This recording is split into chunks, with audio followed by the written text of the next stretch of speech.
Howdy and welcome back to Celebrating Vintage Model Kits. Next up today is a kit from Monogram. This is part of their naval aircraft series they produced in the late 50s, early 60s, with lots of operating parts that were very, very popular. I built a couple of these when I was a kid and used it to dive bomb the dog and cat and various other things in the backyard. So this is a 1961 issue of the kit, first issue of the Helldiver. This is the SB2C Helldiver in 1/48 scale. The catalog code for it is PA69. And the box art is by Richard Locker. Locker or Locher? I think it's probably Locker. And actually even has his name, his autograph or signature down the bottom corner. So the SB2C was not a very popular aircraft with the aircrew. It replaced, or was supposed to be a replacement for the SBD Dauntless, and should have been in service before the war had started. But they had a ton of problems with it. New engine. The R2600 was giving them problems. It was designed to meet very difficult specifications from the Navy as far as what it needed to do, but it yet still had to fit on the elevator deck, two of them at a time on the elevator, which dictated some of the dimensions of the aircraft, which resulted in a very unstable flying aircraft. Lots of problems. It took a long time to get it into service. It crashes the prototypes. Just was not a popular aircraft. Hence, a couple of the nicknames that it picked up over the years. It was often called the Beast or Son of a Bitch, second class for the SB2C.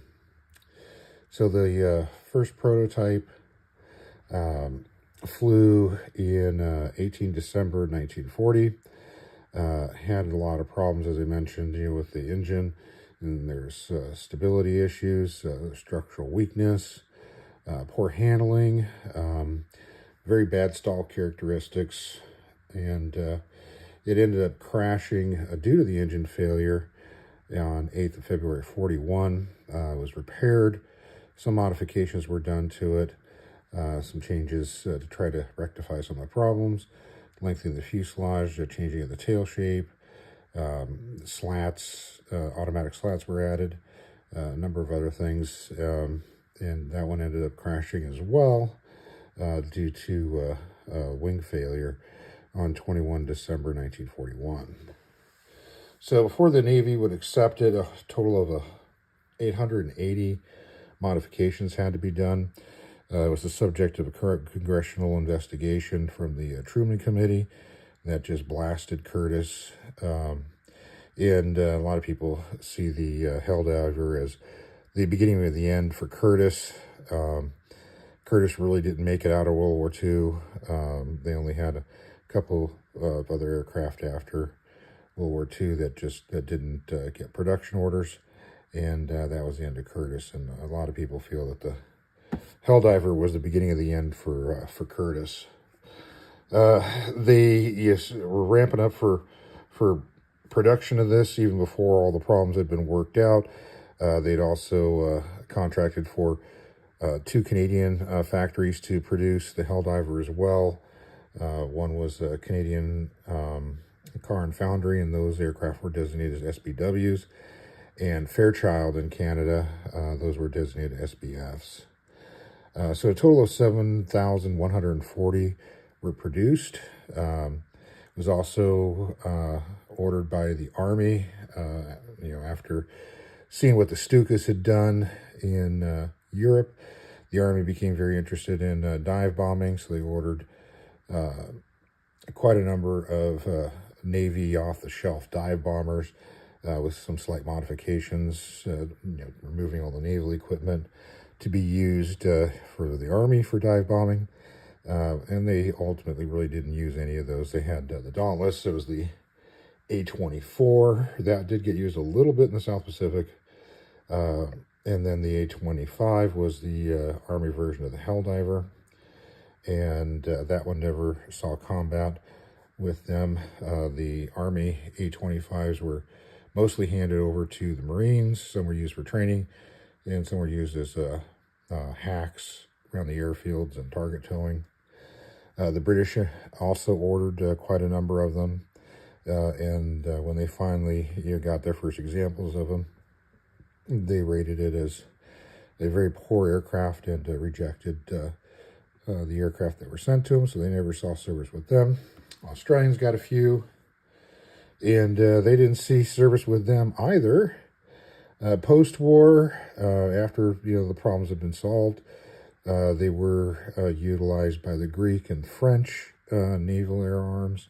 French used it in Indochina, and I think also possibly in Algeria a little bit.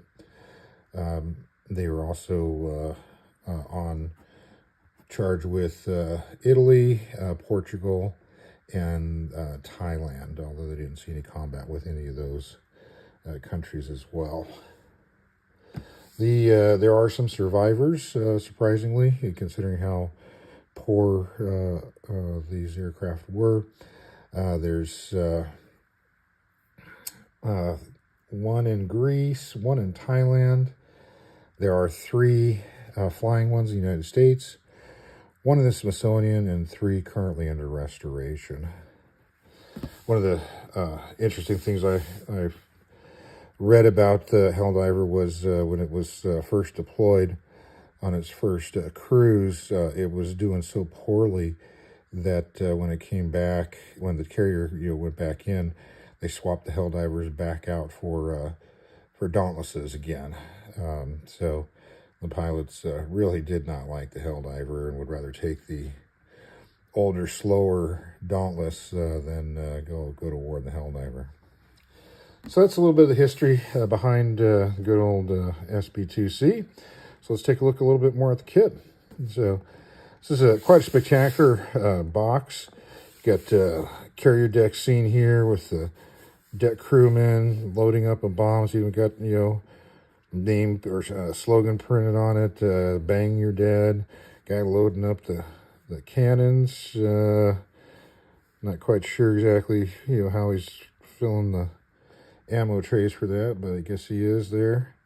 And then you got the Helldiver in a dive, dropping a bomb.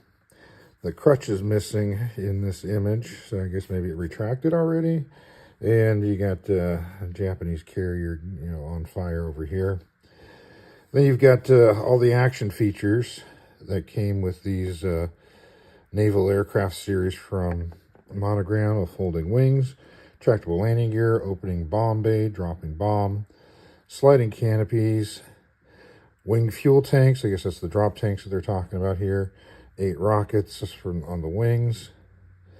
Machine guns, there are in the rear. And you get the pilot and a gunner.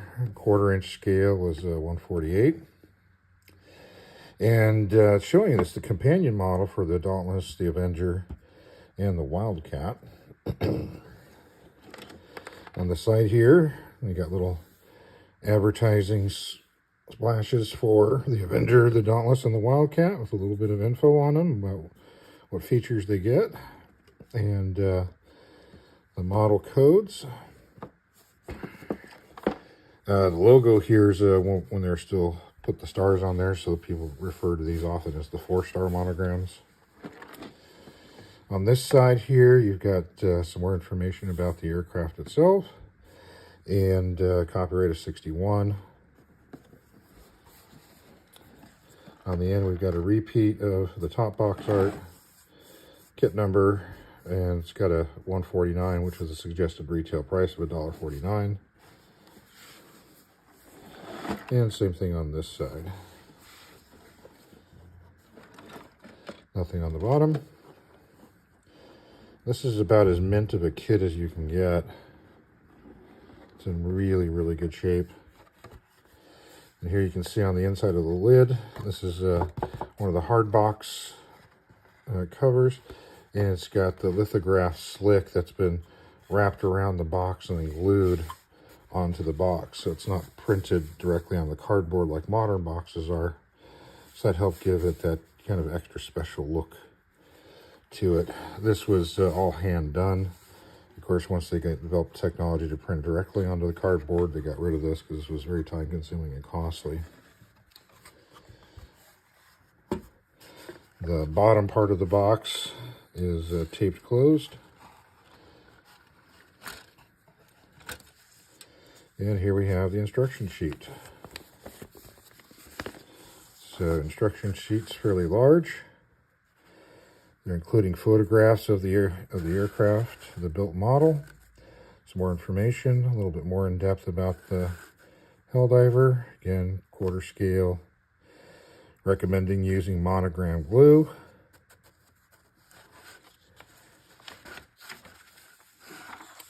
Start out with a full exploded view of the model kit itself, calling out all the parts.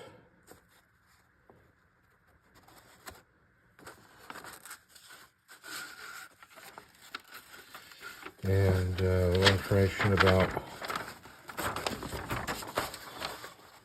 tips on assembly, and then a step-by-step instruction calling out all the parts, calling out color for painting as well in some areas. What's nice is they're showing, these look like photographs, or they may be drawings to look like photographs, or retouched photographs to show how to assemble it. And you do get, looks like, some interior stuff, which is nice. On the operating features of the hook and the bomb cradle, suggesting use rubber bands. The rear deck, stabilizer and engine, landing gear. Then the wings with the wing folding mechanism, showing you where to put the glue and where not to put the glue, so that way your wings could fold. And putting that together, really nice, showing these real detailed step-by-steps on how to do that. How to attach the bombs and rockets. Then showing you the bomb cradle. And the doors, and then finally the sliding canopy. And then the bomb itself, little grooves on the side so it could track down the cradle. Then on the back here, you've got information on decals and painting. More detailed pictures showing you how everything works, and all the operating features, how to work them. Real good descriptions on how to work all those. So pretty thorough instruction manual from them. Next up, we have, this is very unusual for this time period, a little separate plastic bag with the decals and the clear parts. This is something that you see in modern kits today, but you really didn't see this being done in old kits at all. So I'm not going to open this up here. I want to preserve it the way it is, since this is such a pristine kit. You can see right through it. What the decals are fairly simple. That was one of the downsides of this series, was very simplified markings. This, as far as I can tell, does not represent an actual aircraft. I tried looking it up and was not able to find anything. I could not figure out what the tail code of AA stood for. Most of the carrier aircraft had different geometric patterns and stuff. There were some letter codes for the different squadrons on the carriers, but I could not identify what AA stood for. There is no individual aircraft number, bureau number on here, so I wasn't able to look it up by that way either. So rather than my typical thing is showing you photographs of the actual aircraft, or at least what they were trying to represent, what I'm going to do is I'm going to show you some pictures that I found online, which I think are pretty spectacular, of the original prototype pre-war photographs in color of the Helldiver in the nice pre-war silver with chromate yellow wings, and They're really, really neat looking pictures. So we'll take a look at those real quick. You can see some of the changes from the first version of the prototype to the second version of the prototype, and the tail and some of the other features you'll see in those pictures. So let's take a look at those real quick.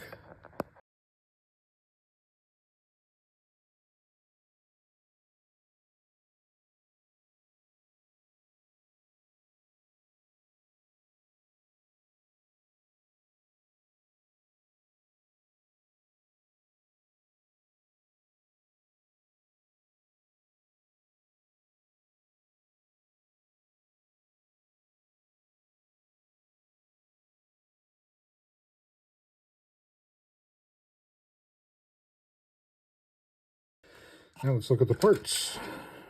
So here we got the fuselage, half. A very subtle rivet detail on here. Everything's all raised panel lines. Some of this is a little stylized because of it kind of being a little more toy-like, having this real heavy groove on the side for the canopy, in order for that to be an operating feature. Shape of the bomb bay door areas having to be done to accommodate the movable parts. But you do get to see on the inside the rear cockpit area, where the gunner is, gunner radio operator. And it actually does have some sidewall detail, which you don't see too often in kits of this time period. Let's do a little quick test fit of the fuselage. And it's got a fairly good fit to it. Wouldn't need a lot of filling with that. So pretty nice. You can see how fat that sucker is. Beast. Helldiver was one of the first aircraft, single-engine aircraft, to have an enclosed bomb bay, which helped increase the top speed. It could carry up to, I think, 2,000 pounds of bombs. It could carry 2,000 pounders in there. But of course, that dropped the range considerably. We have a sprue of black parts, which include the rockets, wheels, bombs, a couple of the cockpit pieces, cradle, and the tail guns. Propellers also molded in black. Not too bad of a prop. I think it's supposed to be a Curtiss Electric. Had problems with that with the prototypes. There's the cockpit area, a little bit of detailing. And we've got this sprue here with the drop tanks, one of the bomb bay doors. Here is the bottom of the central part of the wing to the fold. This also had perforated die flaps like the Dauntless had, which are just represented by raised circles. And some more cockpit pieces. I think it's supposed to be the radio equipment for the rear cockpit. Parts for, I think, the wing folding stuff. And we've got our top and bottom wings. Again, continuation of the die flaps. The perforations are just represented by circles.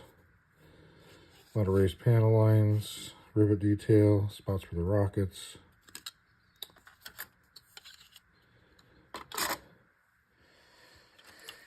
And there's the center part.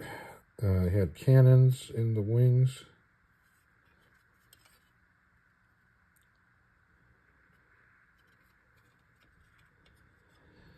And there's our engine. Just a general impression of the 2600. Not too bad. You don't really see a whole lot of it, but yeah, some good dry brushing. You can maybe highlight that out pretty good. Cowl flaps are in the open position. Pretty thick, so not very realistic looking. Your gear doors. And then you've got one of the Revell pilots and or gunner. Here's the other one. Oops. It's one of the things Monogram did pretty good, was they gave you some pretty nice looking crew. Oh, there's another piece. And a few loose pieces in here. We've got one of the canopy parts somehow migrated out. Gear door, or landing gear leg. Horizontal stabilizer. Bomb door. Actually got a little bit of interior stuff on there. Don't know how accurate that is, but at least it's something. And then you get a little mini hobby kit catalog from Monogram showing what was available. Some of their large scale kits. These are 32nd scale ones. This is the transparent Mustang. This is a very hard to find kit that people really like. Looks like it mounts on the pedestal for kind of pretending like you're flying it. A few of their missile kits here. Some boats. And here's the bread and butter of their plastic aircraft line. Some of these we've covered in previous videos, some that are going to be coming up. And then here's the quarter scale line. All these were box scale ones, and then they started getting a little bit more consistent with the quarter scale series here, which were nice. A little bit of military vehicles. These were mostly in 32nd scale, if I remember right. And these were still making some flying models and some wood ones. So these are the Speedy-Built series that was still being produced in up to at least 61 when this kit came out. And you got some cars on the back. And the 49ers, these are little mini, cheap, small kits that were quick to put together. And then this missile arsenal was pretty spectacular. This has recently been repopped, I think, by Atlantis, along with actually the Cyclone. The Cyclone engine they recently redid as well too. These were really expensive, hard to get kits, and thanks to Atlantis, they're now affordable again. So this was included in a lot of their kits, so you got to see what was available. So that's about it. So, pretty fun kit. As I mentioned before, I built a couple of these guys, and they were quite enjoyable. You could really throw this together pretty quickly in an afternoon with minimal amount of painting, just enough to get it looking good, and then start going after the cat. So, if you've built one of these, tell us about it in the comment section, your experience with it, and if you've got a built one sitting around that you want to take some pictures of and send in for the next viewer build, that'd be great. Or any of the other these Monogram Navy aircraft, send those pics in. I'd really like to see those. I'm sure the viewers would love to see it as well. Well, the follow-ups, other issues, almost forgot about that. So this was the 61 issue. They did do a new boxing with this different artwork in 67. There's a Mattel boxing. When Mattel, while Mattel owned Monogram, you got the Mattel badge on there. Similar looking box. Monogram New Zealand also produced one in 1970 with that similar looking box. And then in the 70s, you got some of the photo boxes in 73 and 79. Bandai released this in Japan under their co-joined label with Monogram. It's also a photo box, but it's actually a different photo and with different decals. Something I noticed with those Bandai releases, that they got different decals for theirs, and some of those decals ended up then coming back onto later issues of the Monogram kits. So then in 83, got whole new artwork. The artist who did the In Action series started doing some of Monogram's box art, and also got a whole new set of markings for that. The mid-90s, there was a couple of Hasegawa releases. And then the final issue that I was able to find on this was 1999.